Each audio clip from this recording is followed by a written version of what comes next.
The National Unity Platform, or NUP, is just about 6 months old on Uganda's political landscape, but it now has the majority among opposition parties in the next parliament, with 61 members.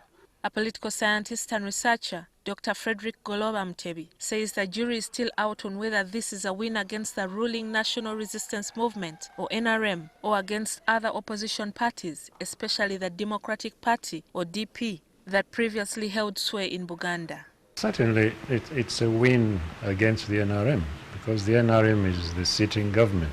I think it was as much a vote for Bobi Wine and NUP as it was a vote against President Museveni and the NRM. Dr. Adrian Juko, the Executive Director of Human Rights Awareness and Promotion Forum, believes the NUP wave in the Central Region is a strong political message to those in power. Yes, the president has been in power for so many years. There are things that he has taken for granted. For example, the vote in Luwero has perhaps been taken for granted. And if you lose your maker, then what next? I think that the message Uganda has sent to the government or to President Museveni is that they wanted change. You saw how the campaign was conducted. I mean, the brutalization of all these young people who were supporting Bobi Wine. I don't think that a lot of people took that lightly in this region. The question is, can the NRM roll back the NUP wave, reverse the NUP gains, and recapture its previous parliamentary seats in the Central Region? Dr. Golobamtebi believes it's possible. Look at West Nile. West Nile voted consistently more than twice against President Museveni or for Dr. Kizza Besigye. And then it reversed. What that proves is that even in Buganda it can be reversed. Will it be reversed?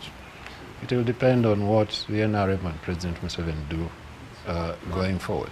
On the other hand, Dr. Juko counsels that to keep a tight hold on the region, the NUP should begin consolidating their gains immediately. But also adding more people to their fold. They have to think of building party structures, serious party structures at the sub-county level. You know, this is what is going to sustain them in the next 5 years. I think that for the NUP, it's probably going to be much more difficult for them to consolidate that win than it would be for President Museveni to win Uganda back. Because President Museveni enjoys massive advantages of incumbency. Now, those who have looked quite closely at what has happened in terms of why West Nile has switched sides and why the North has switched, it is that their grievances, or at least their immediate grievances, were addressed. The NUP win probably also shows that many Ugandans could have finally turned their back on the politics of individual merit and are now voting parties as a bloc.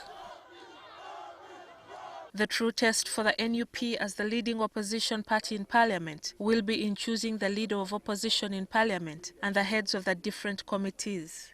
It is a test that the Forum for Democratic Change, or FDC, almost failed because the temptation to choose committee heads from only one party is great. Let us not see what happened when you were selecting flag bearers in your team and what people said.